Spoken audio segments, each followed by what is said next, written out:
Hey, what's up, guys?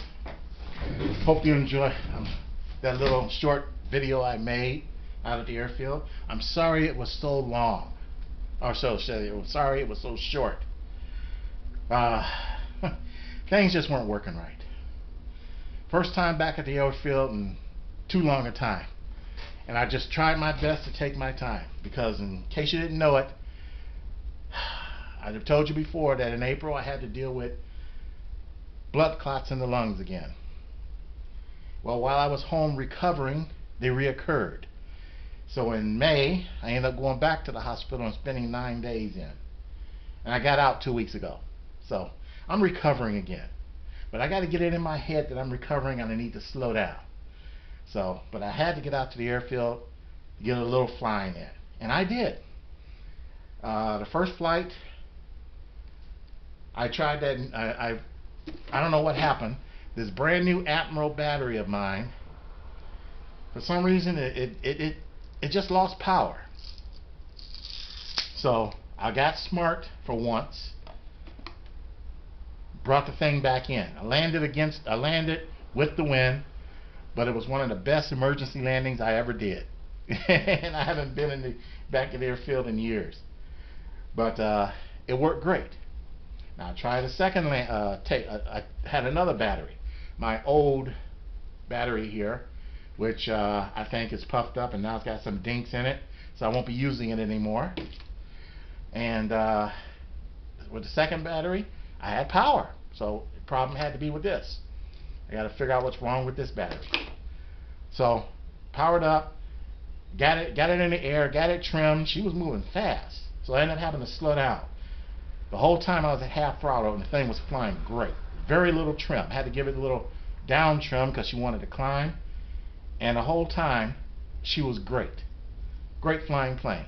I was up about 5, maybe 8 minutes. Then I started getting tired and I said, well, let me bring it down. The first landing attempt I aborted, I should have went on and took it. I keep forgetting we got a long field. Second one, I was coming in. I was only like 50 feet above the ground. And I guess I chopped power too much, and the left wingtip dipped and she nosed in. But the only damage is a little bit of wrinkled nose, broken spinner, and broken prop. So I made out. That's why I got that plane.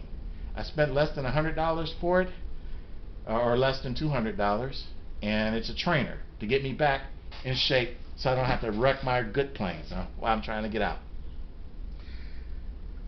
But it was nice to hear from all you guys out there anyway, welcoming me back.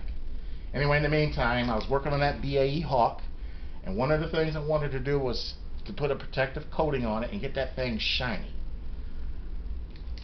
So while I'm practicing flying that other plane, that Ranger, I can be shining this baby up in, which I did.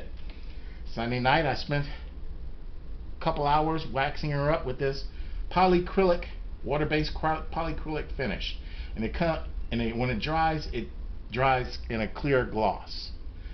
Now, I've had this for a long time, and when I was using it, right before priming, I would use this on my planes, then prime it and then paint it, which still gave it a protective finish.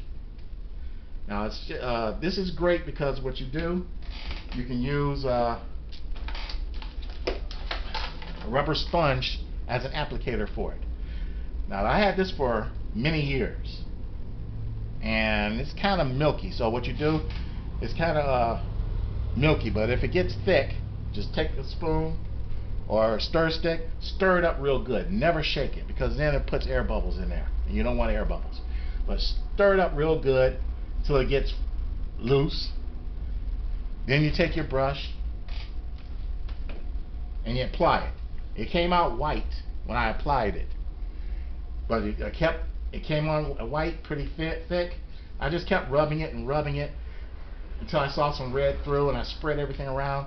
So this whole thing was actually white, and you can see through it, but it was all white. But after drying, sitting overnight drying, it cleared up. And right now I got this, if you can see, I hope you guys can see it in the light, this thing looks like I waxed it with turtle wax. Give me an idea. Here's the fuel tank. I didn't put anything on there. Can you see the fuel? Can you see the difference? Can you see the difference in the shine on the elevator compared to the tank, which doesn't have any on it? This thing, and it was, like I said, I applied it thick, and I just spreaded it out because it was thick. So I just kept spreading it and spreading it and spreading it. And even though it was white, it dried up clear. And I don't think I have to put another coat on it because it seems to have a pretty nice plastic coat on it already. I thought I might have to give it 2 more coats, but this 1 coat I think will work just fine. So anyway, that's what's going on, guys. Oh, I was having problems with my hat cam. That's why I didn't get any better pictures for you guys. For some reason, this thing kept, this is this little Fort Sky camera. Now I took pictures at my desk without any problem, even some videos. I think I just got to tinker with it some more and make sure it's fully charged, because when I would start it, I guess after I started it, it went out, or maybe I accidentally put it out. So I'm gonna work with it. But as you can see, I got it mounted on one of my old company caps. That way I wouldn't have to depend on a cameraman. So anyway, you guys be safe out there. Take it easy. I'm definitely taking it easy, you know, because I don't want to go back to the hospital. My friends were right. They said that the second time with an embolism is worse than the first. And at first I thought, okay, I made it when the second one hit. But then the third one came around and I'm like, yep, it was worse. So I'm just taking it easy, and I'm thankful to my brother for dragging my dumb butt to the hospital because they said I could have been dead the next day. I just won't learn, will I? But I'm still here building for you guys. And hey, you have fun. Be careful out there, okay? Take it easy.